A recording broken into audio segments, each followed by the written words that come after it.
Okay, so good morning sa inyong lahat. Hello again. Andito na naman si Uncle Dean para sa isang araw ng pag-share tungkol sa autism. Okay? So, dito pag-uusapan natin ngayong araw na ito ay paano malalaman na autistic ang isang bata. So, actually, madaming sources ng lectures, informations, and experiences na nabasa, nakita at naranasan natin and i-share natin ngayon dito sa ating gagawing video. Okay. Ito ay galing sa isang source. Actually, madami tayong sources na binasa pero maganda yung kay ada.com and siya yung gagamitin kong parang template para ma-explain kung paano natin malalaman na autistic ang isang tao or isang bata. And at the same time, i-relate ko yung experience ko bilang isang awesome dad ng dalawang bata na under sa spectrum. Isang level 1 or yung tinatawag na level 1 or GDD, global delay. And isang level 3, yung talagang medyo kailangan alagaan na bata. Okay? So, yan ang topic natin ngayong araw na ito. Paano malalaman na autistic ang isang bata? Okay. So, autistic ba? Pag sinabi natin kasing autistic, o kumbaga in general, pag sinasabi natin autistic, meron silang problema sa communication. Okay? Hirap silang makipag-communicate sa kapwa-tao or kapwa-bata. May yung communicate na in a way na hindi makapagsalita or word per word or hindi nila alam kung paano express yung gusto nilang sasabihin. Okay? Isa rin dyan is yung how to interact. Usually mga may autism, loners, ganyan, or nakikipag-interact man pero may iniiwasan. Mamaya, di-discuss natin yan in thorough. May behavioral disorder. Basta kakaiba yung behavior. And then, yung interest, ayan, fixated sila minsan. Iba yung interest nila sa interest natin. For example, tayo, ang interest natin ay panoorin yung nakikita natin sa TV. Silang interest nila would be yung gilid ng TV, yung remote, ganun. And then, food. Kakaiba yung preferences nila sa food. Yung dalawang anak ko magkaiba ang preference sa food. Kaya nga sabi ko parang dalawang kusina or tatlong kusina kasama kami. So, ang hirap din minsan, iba-iba yung preferences sa food. Dun sa mga nagtatanong ilang taon na ba yung anak ko, yung aking bunso ay 7 going 8. At yung aking second ay 8 going 9. Malapit na mag 9 years old ngayong summer. Okay. Next. Paano malalaman na autistic ang isang tao? Yun nga. Pag tinitignan, yung question na ito kasi is parang in-explain mo na nga, tatanungin mo pa. Hindi. Ang gusto ko pong sabihin dito is, hindi mo makikita sa personal o yung harap-harapan na autistic ang isang tao unless na i-observe mo siya or unless makita mo na magsalita or gumalaw. Kasi physically, normal silang tignan. Okay, so hindi mo talaga makikita na, autistic ba yan?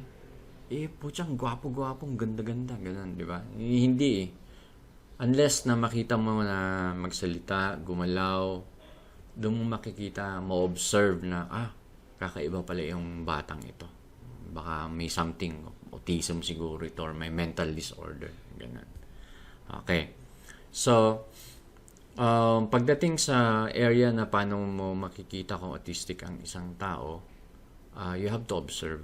Observe mo muna. So, wag po kayong basta-basta magagalit. For example, yung isang bata ng hablot ng cellphone, wag mong batukan kagad or suntukin o upakan yung bata.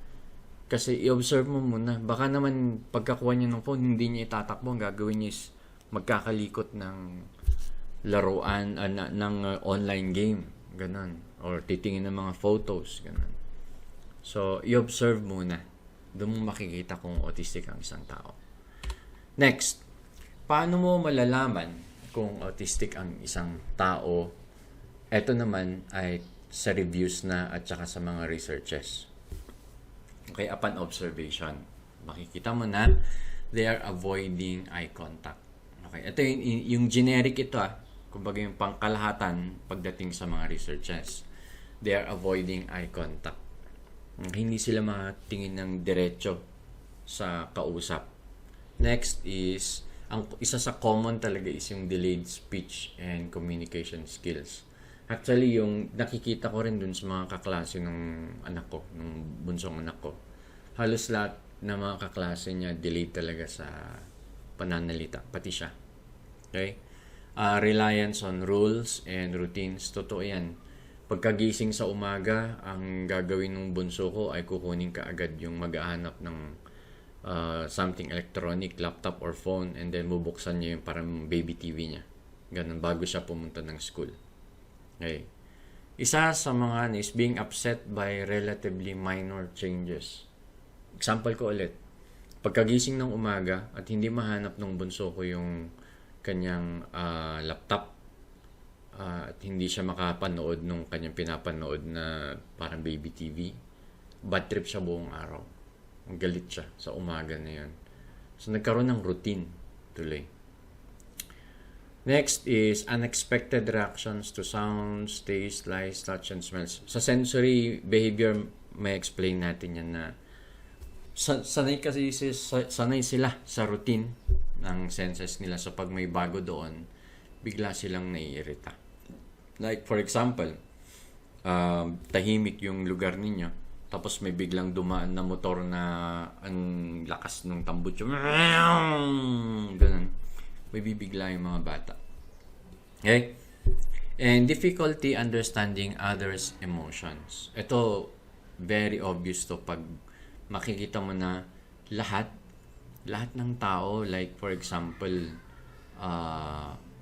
very sad, umiiyak dahil kunyari may notayan sila or something. Makita mo yung taong may autistic, parang bakit?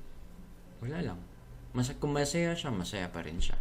Kung may ginagawa siya, ganun pa rin yung ginagawa niya. Okay, so pagdating sa emotions, parang hindi talaga nila nababasa kung ano yung nangyayari sa paligid.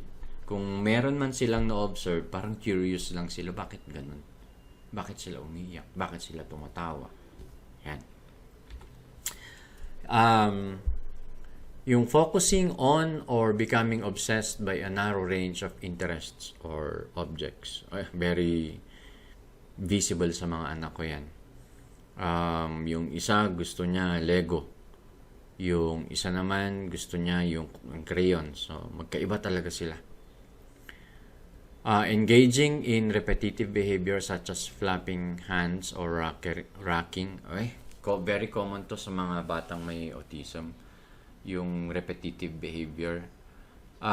Hindi lang sa clapping, hindi lang sa rocking, hindi lang sa shaking ng head, hindi lang sa tiptoe, kundi ang uso ngayon sa mga bata is, for example, yung pag may pinapanood sa internet or sa YouTube, is laging inuulit-ulit yung intro or yung part na gusto nila, inuulit-ulit nila yun.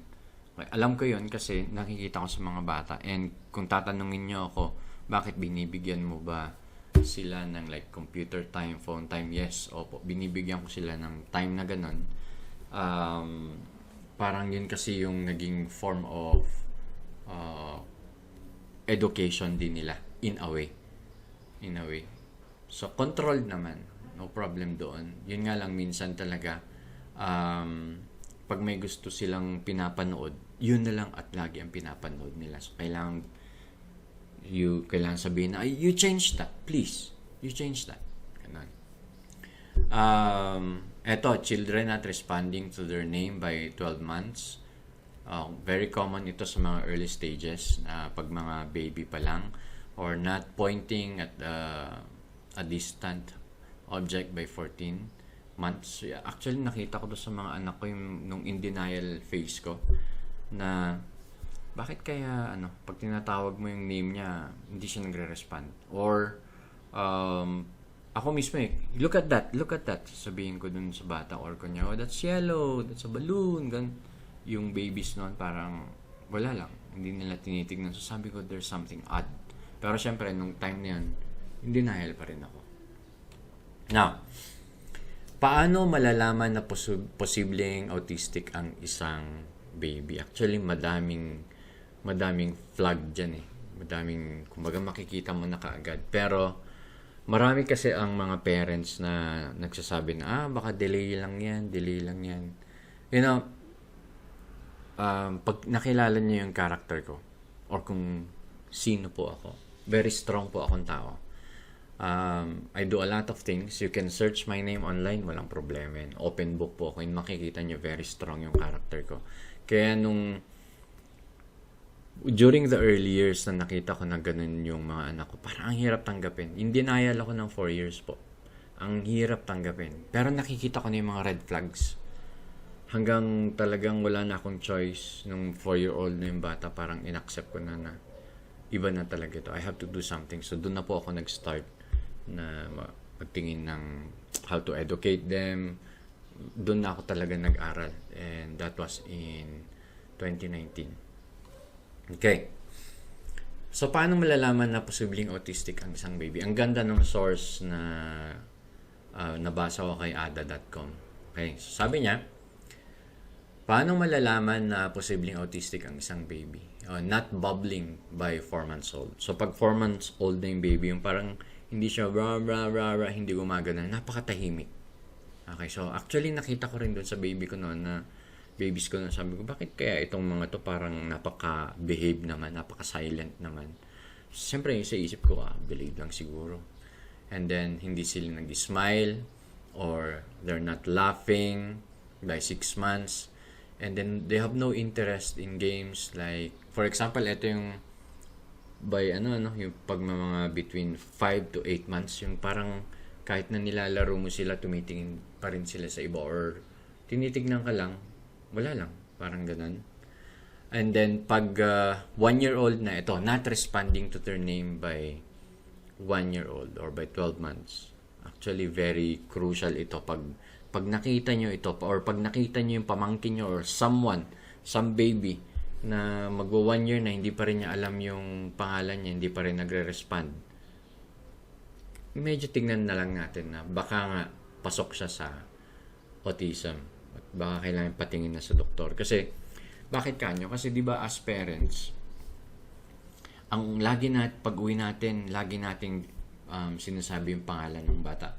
Hi, baby blank, blank, ganyan. Tapos, lalaroin natin for almost every day. Every hour na nakikita natin, binabanggit natin yung pangalan. So, dapat sa loob ng 12 months, nga naman, dapat ma-memorize ng baby yung kanyang pangalan. Pero pag hindi niya magawa yun, baka may development disorder nga. Yan. Being upset by loud noises. Napansin ko rin dati yung mga anak ko nun, pag kunyari malakas yung TV.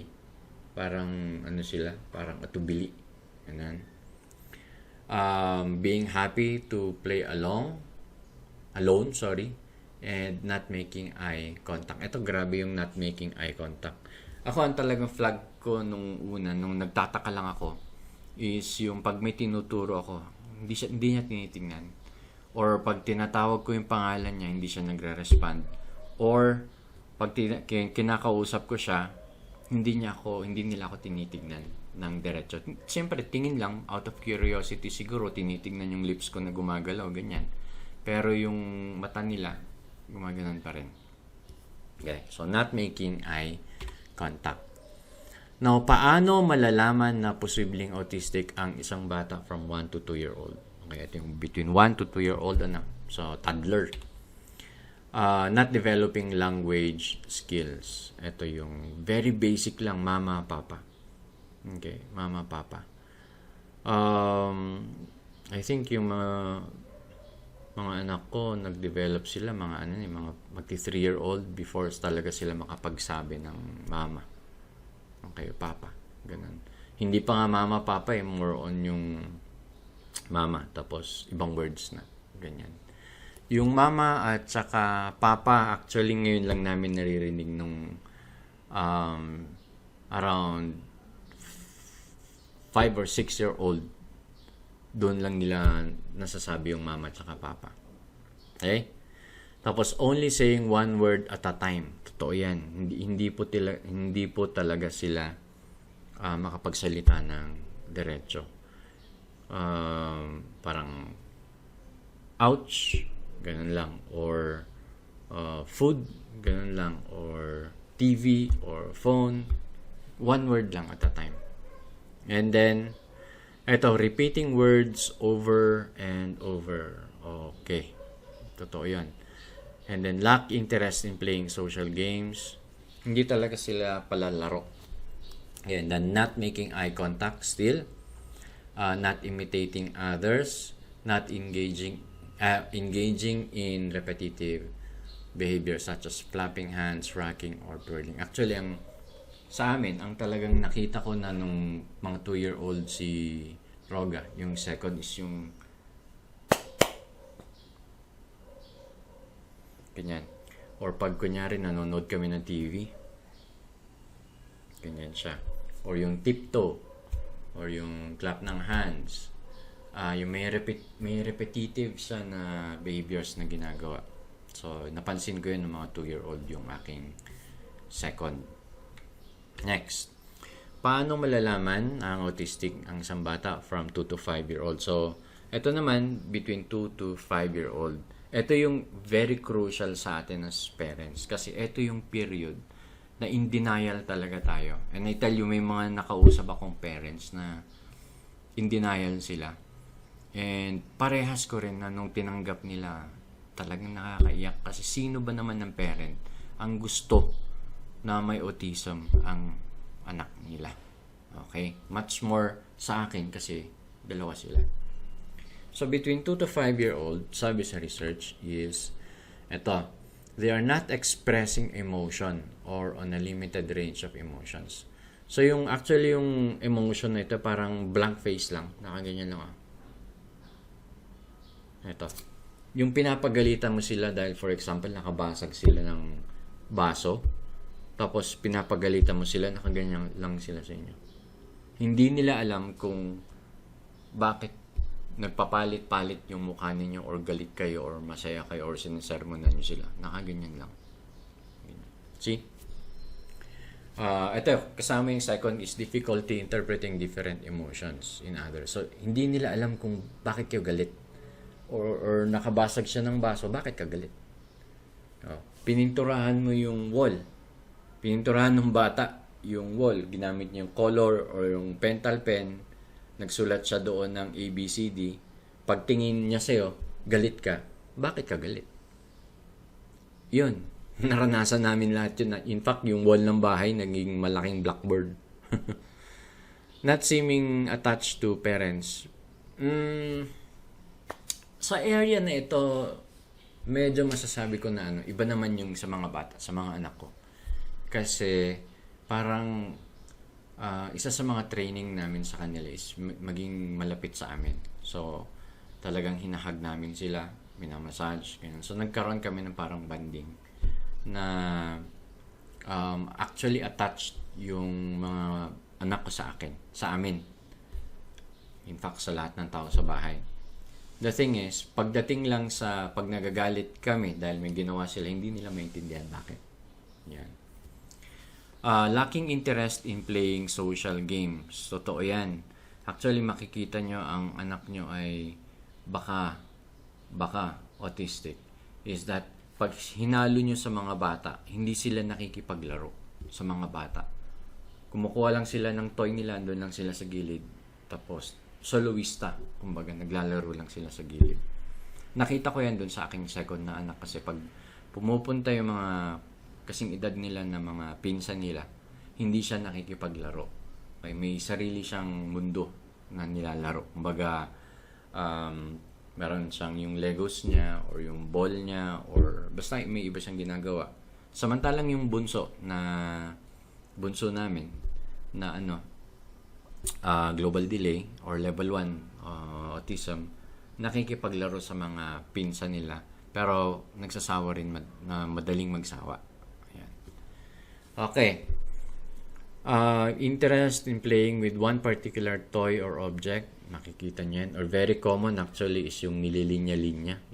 So instead, for example, yung car toy, instead na nilalaro na broom broom or nilalaro as a car or as a truck, kunyari, ang ginagawa niya, pinipila-pila niya yung mga cars at mga toys. And then kukuha ng lahat ng kung anong mga bagay na makita, tapos nililinya-linya niya. Gusto niya magkaroon ng straight line. So, flag na rin yun, actually. Echolalia, or repeating other words or phrases. Ito, pag may narinig sila sa mga aunties, uncles nila, or sa mga kalaro nila ng mga pinsan nila, and then inuulit-ulit nila dire-diretso. Or repeating own words over and over. Makita niyo yan.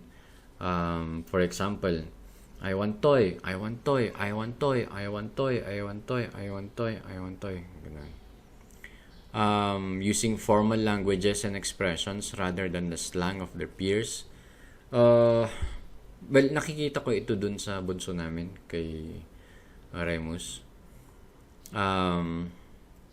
Hindi niya ginagamit ang word na yes. Ang ginagamit niya is okay. Okay. Ganun siya.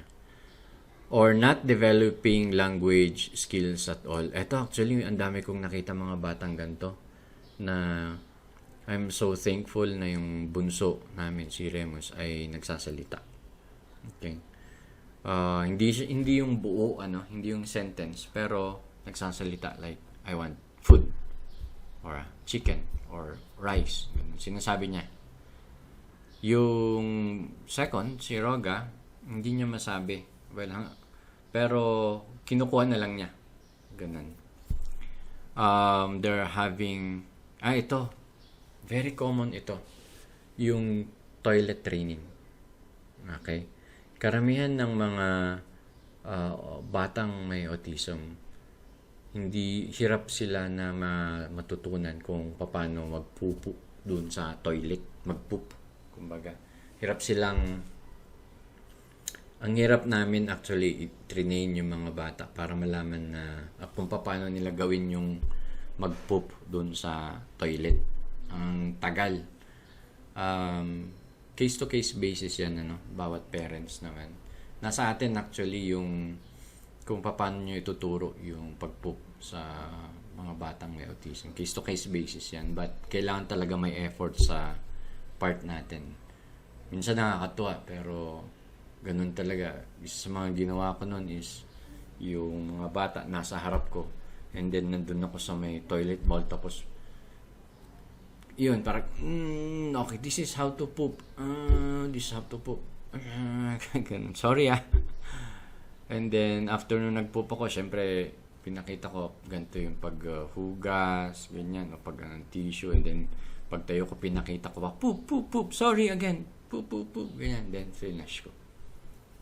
Ginawa ko na ilang beses yun. Hanggang nakita nila ganun yung function pala. Nakikita nila na toilet bowl na yun. So, kasi, pati yung sa area ng education, pagtuturo sa kanila, dapat repetitive din tayo. Kaya ilang beses na ginawa namin yun para makita nila na ganun yung function pala ng toilet bowl na yun. Okay? Next is having tantrums or meltdowns. Oo, yes. Alam nyo, makikita nyo sa mga bata, ang ibang klaseng tantrums nila, yung talagang hirap-hirap i-pacify. Next is physically aggressive behavior. Meron yan. Pag hindi mo binigay yung gusto nila, magagalit kagad sila. Okay. Challenging behavior such as banging head on the wall or picking at skin.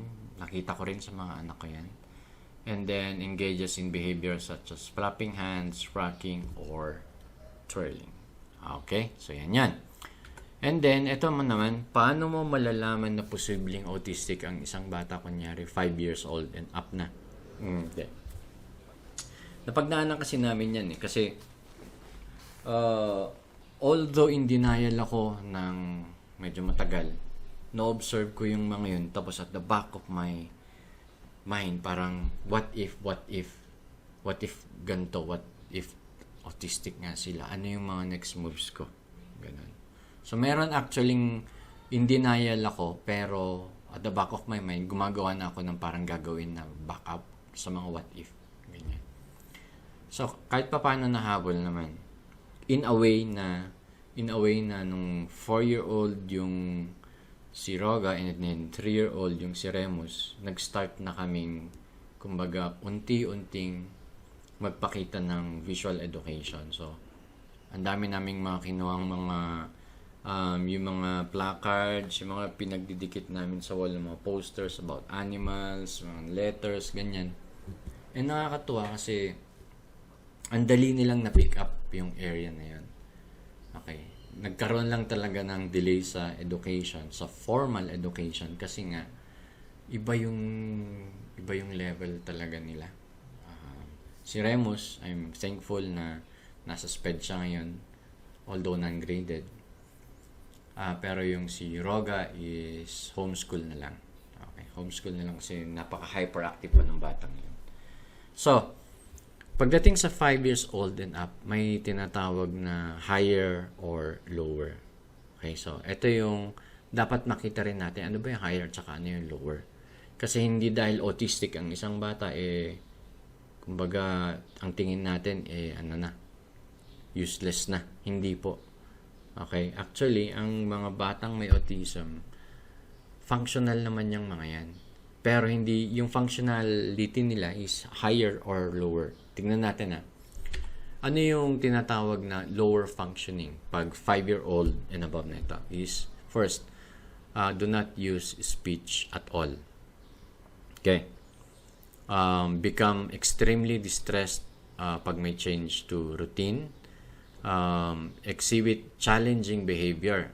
Kunyari, nagiging aggressive pag hindi na pagbibigyan. Okay? And then needs assistance with everyday living, such as bathing and dressing. Engage in repetitive behavior such as rocking. Insist on rules and routine. Develop rigid preferences for certain foods, clothes, or objects. And need specialized diets. So, ito nararanasan ko itong mga ito dun sa sagot ko kay Roga. Although nagsasalita siya, pero word per word lang. Pero more often than not, kung may gusto siya na mismo yung gumagawa. Kung kunyari, kailangan niya ng spoon, kahit mataas, papatong siya sa upuan, kukunin yung spoon. Okay? Kailangan niya ng baso, hindi niya sasabihin, kukunin niya yung baso. Okay? Pag nagagalit yan, tsaka mo maririnig yung parang magkakasunod na words, pero hindi siya yung buong sentence. Okay. Yung routine naman, ang routine niya is pagkagising niya, kain, punta dun sa taas, tapos dun parang may veranda kung saan pinapanood niya yung mga bata. Yun yung gusto niyang routine. So, pag hindi namin pinagbibigyan yun, nagagalit. Nagtatantrums. Okay. Yung assistance sa everyday living is, hanggang ngayon, they need assistance para magdamit. Ayun. Yun lang sigurang kailangan pa namin talagang ituro sa kanila is yung paano i-properly na idamit lahat yung mga damit nila. Kasi sa ngayon, may assistance pa rin talaga kami maglagay ng damit nila. Okay? Okay. Yung preferences sa food, sa clothes, yung si Bunso, wala siyang problema sa kahit na anong ipadamit. Pero yung si Roga, gusto niya yung damit na sinusuot niya is yung malambot. Ayaw niya yung rough. Ganun. And then, specialized diets.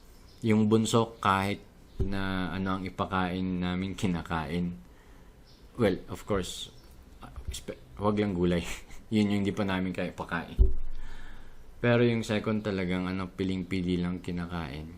Corned beef, egg white bread, as in piling-pili, squash. sabaw na, yung sabaw dapat may, kahit na anong sabaw naman, but especially kunyari pag may kardis or beans or any legumes, ganun, yun gusto niya. But hindi siya kumakain ng meat, hindi siya kumakain ng vegetable, tapos pinipilit lang talaga niya yung kinakain niya. Yun naman yung difference doon. Kaya nga sinasabi ko parang meron kaming 3 kusina. Ay nako. Next, pag sinabi naman nating higher functioning, okay, higher functioning yung bata, okay, meron silang interest or obsession sa certain topics, pero nakikipag-discuss. Okay. Meron pa rin silang repetitive behavior, hindi tinatanggal yun, meron pa rin yun. They still do not make eye contact. Okay? Hindi sila nakikipag-eye contact unless na may gusto silang sabihin or kunin sa'yo. Ipipilit talaga nila yung mga, kumbaga, may nakita silang cupcake, chocolate cupcake na binili mo, supposedly, kunyari, pang 3:00 sana yun ng hapon. Okay, pang merienda nila, tag-1 sila or tag-2. So, nakita nila, pero nilagay mo sa mataas na aparador na hindi nila kayang abutin. Nako, lalapit yan sa'yo at sasabihin, cupcake, cupcake, cupcake, pupunta ka doon. Cupcake, cupcake, pupunta ka doon sa kabila. Cupcake, cupcake. Hindi yan titigil hanggat hindi mo maibigay yung gusto niya na cupcake. Ay. Etong not making eye contact, yun. Unless may gusto silang sabihin. Have difficulty on social interactions. Yun, makipaglaro sa mga bata. Mahirap. Not understand emotions. Prefer to be on their own. They avoid physical contact. Have unusual sleeping patterns. Ay, grabe tong sleeping patterns na ito. Minsan umaabot yung mga bata hanggang, ito, ang pinaka-maaga na naming tulog is 11 p.m. 11 p.m. Pinaka-late is like 2 or 3 a.m. Now, maraming nagsasabi na, dapat kasi ganito, dapat kasi ganon. Yes, dapat ganito, dapat ganon. Pwede yun sa mga regular na mga bata. Pero sa mga may autism, pag na-fixated sila sa isang bagay, yun ang gagawin nila ng medyo matagal. Tapos pag pipigilan mo yung ginagawa nila, magkakaroon sila ng, depende kung aggressive behavior or bad trip, ganun, or asar, ganun. Okay? Use formal language, yan. Importance on routines and rules. Develop stronger preferences on certain foods, clothes, and objects. Okay, so may difference yung high functioning tsaka low functioning. Okay? Very common din is yung repetitive behaviors. Ito, makikita mo ng tao ay posibleng autistic pag yung meron siyang repetitive behavior like flapping arms. Paulit-ulit to para malalaman natin. Rocking from side to side or forward. Okay? Jumping or hopping including while seated. Actually, very common to. Nakikita ko dun kay Roga ito. Yung pag parang ano siya, overwhelmed or excited or may binigay ka sa kanya na gustong-gusto niya or kumbaga yung ulam ay yung gustong-gusto niya. Mag-hap yan, tatalon-talon tapos tatalon-talon, ganyan.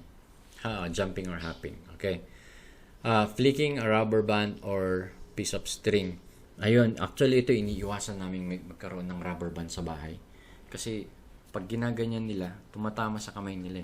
Or pag bibitawan, posibleng matamaan yung isang kapatid, ganyan. Or worst, actually nininibol, ninangat-ngat nung mga bata. Kaya ang hirap pag actually may rubber band or yung rubber balloon sa bahay. Staring at lights. Ito is a repetitive behavior. Bakit? Gustong-gusto nilang tinitingnan ng ilaw. Yung second ko is gustong-gusto niyang tinitingnan yung moon. So, kunyari, may half moon, full moon, titignan niya sa may window. Titignan lang niya. Tapos, aalis na naman. After a few minutes, pupuntahan na naman. Titignan na naman niya. Tapos, aalis. Yan, lagi niya tinitingnan ilaw ng moon. Twirling, watching at a moving object, headbanging. Yung headbanging, nako, nakita ko ito. And, pag yung bata, ginagawa niya yan, kailangang ipakita natin sa kanila na hindi magandang gawin yon. Okay? Medyo tricky ang area na ito. Kasi sino ba naman ang gustong inuuntog ang ulo sa pader, di ba? So pag ganun, mas magandang kunin niyo yung bata tapos ilayo ninyo doon sa pagbabang niya. Matitrain nyo rin naman. At least ngayon nakita ko na wala na sa mga anak ko yung pag-headbang ng ulo sa wall. Pero it took time din na ipakita na hindi maganda yun. Masakit yun. Ganun. Ito pa. Hindi pala nila alam ang na masasaktan sila. Okay. Making the same noise repeatedly. Okay. Pasensyahan nyo na yung mga anak natin pag ganyan. Or kumbaga may kinukuhang bagay tapos tinataktak. Nakakainis minsan, nakakairita, pero sabihin lang natin na no, please don't do that, ganyan, or give me that one, ganyan. As much as possible, sana iniiwasan natin yung word na no, pero sa amin hindi namin pigilan or scratching, scratch ng likod, ganyan. Ngayon, dito sa repetitive behavior, bakit? Ito kasi may sagot din sila rito yung mga researchers. Sabi nila, it's self-stimulatory behavior. They find it enjoyable yung pag-scratch. Parang, nakaka-enjoy pala, no? They find something to focus on, and it is soothing, and it helps with their anxiety. So, yan daw yung rason kung bakit nila ginagawa yung repetitive behavior. It's for purpose of enjoyment. It gives them something to focus on, and it is soothing. Now, meron akong i-share dito sa may repetitive behavior na kailangan bantayan yung mga bata. Okay? Especially sa areas kung saan may tubig. Alam nyo po, ang dami kong nabasang cases all over sa buong mundo na yung mga bata na may autism are drawn sa tubig. Anything na may tubig. Okay? At madaming cases na mga bata na namatay o nalunod sa areas na may bodies of water like rivers, streams, okay? So may beach or even yung sa swimming pool. Bakit? Kasi wala silang takot sa tubig. They find water appealing. Okay? So sa experience ng nakita ko dun sa mga anak ko, nung pag pumupunta sila o pag naliligo sila, gusto nilang naglalaro ng tubig. Now, nung mga bata sila, syempre, may mga family outings pumunta kami sa resort. Tapos, pinag-swimming namin sila. Nung una, may yung life vest. Pero nung tinanggal namin yung life vest, wala talaga silang takot sa tubig. Pag kahit na sinasabi mong, don't go there, please, pupunta pa rin sila doon. Okay, yung anak ko na si Roga, walang takot dun sa may slide kahit malalim. And then, pag hindi mo binabantayan yan, tatakbo siya dun sa may adult pool, jump siya doon. Kahit na ilang beses mo sabihin na, please don't go here, it's dangerous, you will drown. Don't go here, it's bad. Sabihin mo yung mga ganun, kahit galit na galit ka na, wala pa rin. Pagbalik niya sa may children's pool, pag hindi ulit nabantayan, tatakbo ulit, pupunta ulit sa may adult pool, jump ulit doon. Ilang beses niyang ginawa yan. Part dyan ng repetitive behavior. Okay? Ang pangit doon is, parang ang feeling niya, dahil nagja-jump siya doon sa water, meron magsisave sa kanya na adult o na parent. So, yan minsan ang hindi alam ng mga ibang parents na parang feeling nila, bakit hindi nilalabas yung mga bata? Bakit ganito? Bakit ganun? Ang dami nilang question sa akin. Ang dami nilang advices sa akin. Pero hindi kasi nila alam ang ugali ng mga batang may autism. Kaya nga tayo gumagawa ng video na ganito para malaman ninyo kung ano yung difference ng isang regular child at saka ng isang autistic na bata. Para alam natin lahat kung anong gagawin natin. Okay? Next, food behaviors. Okay. Pagdating sa pagkain, case-to-case basis yan. So, yung research na nandito, ano lang yan, depende rin lang yan. But, for example, sa food behavior, magkaiba yung bunso tsaka yung second. Very picky eater yung si Roga. Ito namang si Remus is napakatakaw sa pagkain. Okay, magkaiba sila ng behavior sa pagkain. But one thing is for sure. Okay?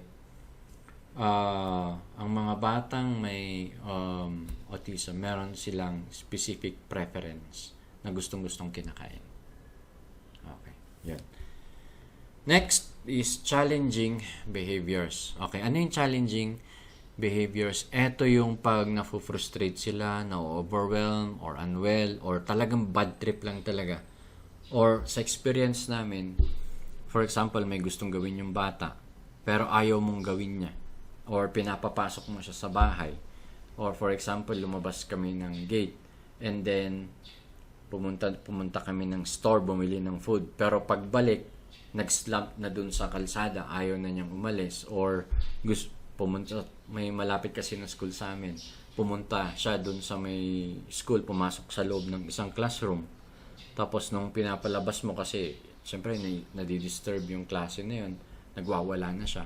And then you have to carry him para mabuhatin na ipasok balik pumunta dun sa bahay ninyo and then nagwawala. Okay, so ito yung mga challenging behaviors na minsan nakakaiyak talaga kasi sometimes after na nangyari yun, nasa isang corner ako, alam mo, I have to remain strong pero putsa yung puso ko durog. Utak ko stressed, ganun.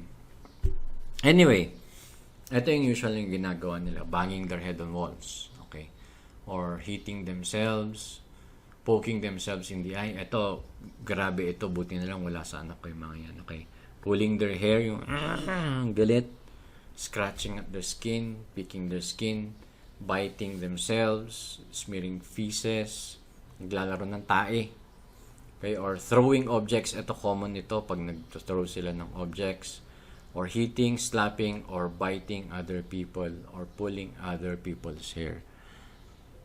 Doon sa behaviors na ito, ang nakita ko na ginawa ng mga anak ko would be yung biting themselves. Okay, talagang pag tantrums kasi ang tawag namin doon eh. Pag nagtatantrums sila, especially yung segunda, talagang kinakagat niya yung sarili niya. Or nagwawala din, sigaw ng sigaw, paulit-ulit yung sinasabi, sigaw, kagatin yung kamay, or slam yung door, ganyan. Nakatakot actually mag-tantrums ang mga batang may autism kasi hindi nila alam kung paano mag-stop, at ikaw as parent or guardian, hindi mo rin alam kung paano mo i-handle yung situation kasi case-to-case basis yan. For a regular child, pwede mong pagalitan. Stop it! Or else, titigil yung bata. But for an autistic child, kahit na mag-raise ka ng voice mo, lalong-lalo pa silang nagkakatantrums. Kunyari, pag nagtantrum sila, and then magagalit ka, stop it, please, blah, blah, blah, or hawakan mo yung kamay niya, lalo silang parang magiging aggressive. Iba. So, ang ginagawa namin, pag nagtatantrum sila, pinapabayaan lang namin sila. And then, matagal lang pero kakalma rin sila. Takes a lot of patience actually to become an awesome parent. Kasi yung nadudurog yung puso mo, yung na-exhaust yung brain mo, tinitignan mo yung bata, nagwawala. Pero, binabantayan mo lang. Kasi kakalma rin sila. Pag nilapitan mo kasi na like yung ito very common na sinasabi ng mga sometimes it works but most often than not hindi. Depende pa rin talaga. Yung sinasabi ng mga iba na hinahag daw, ihag mo yung bata. It works, yes, but not always. Pag once na nagwawala-wala yung bata, hindi mo pwedeng puntahan lalo magwawala yan. Bigyan natin sila ng konting time. Pag kumalma, And then, tsaka mo bigyan ng something na mag-aano ng attention niya ulit. Na ibaling, kumbaga. Okay? Case-to-case basis yan, pero we just have to be prepared for this one. And we have to have a lot of patience. And sinasabi ko po sa inyo, only parents would understand this one. Only parents na yung anak nila may autism would understand this one. 99% of the time, advisorial lang yung mga iba.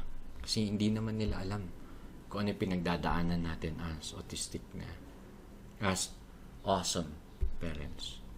Okay, pagdating sa food behaviors, ayan, yung behavior sa pagkain, depende yan, case-to-case basis yan. Okay. Ito lang, may red dyan na eat objects that are not edible or keep in their mouth, objects in their mouth, a behavior known as pika. Ito naman, wala kay Roga, wala dun sa second namin, pero dun sa bunso, nakakainis kasi kung ano yung nilalagay niya sa bunganga niya, Lego, plastic, rubber band, kahoy, kung ano yung nininibble niya. So, talagang inaalis namin, sinasabi namin na this is bad, this is dirty. Repetition din yung form of education. Pag sinasabi mong this is not good, this is not this is bad, this is dirty, malalaman din nila na hindi ilagay sa bunganga nila. Sensory overload. Ayan, pagdating sa senses, okay? Sense of sight, sense of smelling, sense of touch, okay yan. Smell, sensations.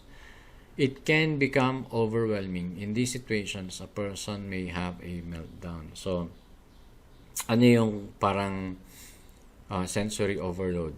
Ito lang, example, nakita ko ilang beses mga anak ko ito eh. Ayaw nila ng maingay na music, malakas na radyo, malakas na TV, ayaw nila. Or for example, yung kapitbahay namin na school, pag magpapatugtog ng yung drum and lyre, or kahit yung nakaganon, ayaw nilang pinapakinggan minsan yung malalakas na music. Okay. Now, ano yung signs of autism meltdown? Pag sinasabing meltdown, ito yung nagwawala yung bata. Or parang hindi natin makontrol. Or tantrums ang lagi kong ginagamit na word. Meltdown sa English. Makikita mo naman yun. Magsisimula na yun. Nail bite. Packing, racking, or hindi na gumagalaw, or case-to-case basis yan. Pero ang common na nakita ko is yung screaming, yung crying, punching, kicking, destroying objects, hurting themselves, biting. Lahat yung red na yan, nakita ko sa mga anak ko yan. Talagang pag nagtatantrums kung sumigaw sila to the top of their voice, yung lang, talagang sobrang malakas na yung maririnig ng buong neighborhood, buong community. And then, ang magiging tingin sa'yo ng lahat ng tao ron ay, ano ba namang klaseng tatay yan? Ano ba namang klaseng parents yan? Ganun yung ginagawa nila sa mga anak nila. Ilang beses na po ako na ganun. Hindi nila maintindihan. Minsan, sabay-sabay pa yan. Nag-scream, umiiyak, nagwawala, okay? Punching and kicking. Tapos sinasabi ko na po sa inyo, ilang cellphones na ang nasira sa amin, TV, nasira. Ang dami nang nasira mga gamit sa bahay. Pero sa kanila, wala lang. Sa mga bata, wala lang. Yung hurting themselves, yung kinakagat ng sarili, ganyan. Lahat yan napagdaanan ko as bilang isang awesome dad.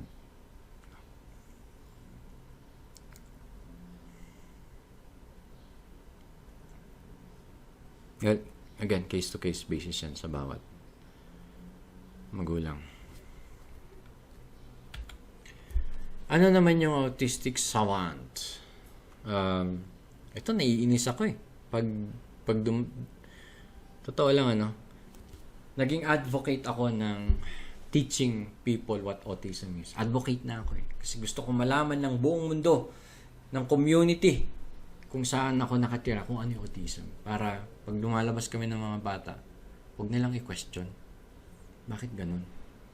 Para alam nila yung how they deal with people na may autism, mga bata na may autism. Hindi yung galit ka agad or sapak ka agad ng ibibigay dun sa bata without knowing na, without seeing na autistic pala yung bata. Okay? Sinasabi ko sa inyo, pag may nanakit sa anak ko, ibang level yun. Kakainin ko kayo ng buhay. Tatadtarin ko yung karne ninyo. Sabi ko sa inyo. Autistic savant. Alam niyo, autistic pala yung anak mo, di po siya. Einstein yan. Genius yan, magaling yan. The next scientist. Ganyan. The next rock star na pupunta sa moon. The next astronaut. Okay. Sa searches, sa researches, around 10% or less of people with autism spectrum disorder are thought to show some kind of savant skills. Parang sa tingin nila kasi wala pa naman talagang study. Okay, sa tingin lang ng tao na merong certain mental or physical disabilities, display certain abilities beyond those of the average person. So, pag titingnan natin, ano ba yung parang angat sila is music, particularly playing the piano, di ba? Ito kasi entertainment kasi ang nagpakita sa atin nito na, pag autistic yung isang tao, ang galing magpiano. Galing. Or magaling sa math. Or sa arts, particularly sa painting or drawing. Well, I have to admit, yung dalawang anak ko, drawn sila sa arts. Okay? Yung lalo na yung bunso, gustong-gusto nagpe-painting, nagsusulat. In fact, sayang yung payment namin sa pintura sa bahay kasi lahat ng wall namin ginawang canvas. As in, ball pen, pentel pen, color, paint. Okay? Ito na, susunod is calendar calculating. The ability to identify the day of the week of any date over a wide period of time. Yan, common sa kanila yan. Spatial and mechanical skills. Memorization, usually utilized as part of another skill. Ito, natuwa lang ako rito kasi nakita ko nakakaiba yung area na ito. Example, nung 3-4 years old si Roga, may kinakanta ako sa kanya na kanta, which is yung parang pinagmix ko yung Ay Salidumay tsaka Twinkle Twinkle Little Star. So, Twinkle Twinkle Little Star, how I wonder what you are. Ginawa kong tune ng Ay Salidumay. Twinkle Twinkle Little Star, how I wonder what you are. Ay, salidumay, salidumay, diway, twinkle, twinkle, little star. May ganun ako kinakanta ng bata siya. And then, a few months ago, parang ewan ko, parang may kantahan blues kami. Kumanta ulit ako ng Twinkle, Twinkle, Little Star, how I wonder what you are. Tapos biglang kumanta yung si Roga. Ay, salidumay, salidumay, diway, and pucha, boom! Kasi ang tagal na hindi ko kinanta yun. Ilang taon na hindi ko kinanta yun. Tapos biglang isinunod niya dun sa kanta. Parang, oh shit. May ma-amuse ka rin sa mga batang ito. Mga ganong, may mga autism. May kanya-kanya silang strength din. Okay, but, ito nakalagay. It must be emphasized that 90% or more of people with autism spectrum disorder do not display a savant skill. Hindi ko nga alam kung paano sabihin yan. Savant ba yan? Or savant? O savant skill. Ewan ko. Basta, yun. Alam niyo yung sinasabi ko. Okay? So, yan yung sa autistic savant. So, ang tanong ngayon, last slide na po ito. Ngayong alam na ninyo kung potential ba na may autism yung anak ninyo? When to seek medical advice? The answer is now. Ngayon na. Kasi yung early intervention is very important. Totoo po yan. Habang bata yung mga anak natin, ipacheck na natin sila sa mga doktor. Okay? Maraming doktor naman dyan na pwede kayong lapitan. Sa mga government hospitals, madami rin. Madami rin sa private hospitals. Okay? Para as early as now, yung behavioral intervention, malaking tulong yun. Sa speech intervention, malaking tulong yan. Okay? Sa akin, we started at 4-year-old. Actually, we're very late, but we're thankful na tinuloy namin. Or nag-start kaming in-educate yung sarili namin sa pag-aaral tungkol sa autism spectrum. Kasi at the end of the day, sabi ko nga, walang tutulong sa mga batang yan kung hindi parents din talaga. Tayo lang nakakaalam kung gaano kahirap magkaroon ng anak na under the spectrum. And kung in doubt pa rin kayo, okay, wag nyo akong gayahin na 4 years akong naging in denial. Ang tagal nun. Pag nakita nyo 2-year-old pa lang, 1-year-old pa lang, hindi na nagsasalita yung anak ninyo, pacheck nyo kaagad. Huwag nyo tignan yung gastos. Tignan nyo muna kung yung kalagayan ng bata. Okay. And pumila kayo sa mga government hospital kung mas needed. Sa mga private kasi mahal. Sinasabi ko sa inyo, mahal. Kaya nga, ina-advise ko dun sa mga kabataan ngayon. Mag-OT kayo. Ang laking pera ng mga occupational therapist, no? Mas malaki pa pera nila sa mga abogado. Sorry. So yan, that's it for today. Mahaba po itong video ko. Pero pag nakarating kayo at napanood ninyo hanggang dito sa dulo, I'm sure, alam na may idea na po kayo kung paano or how to deal with autism spectrum. Ayan, maraming salamat po sa inyong lahat. And again, ako po si Uncle Din.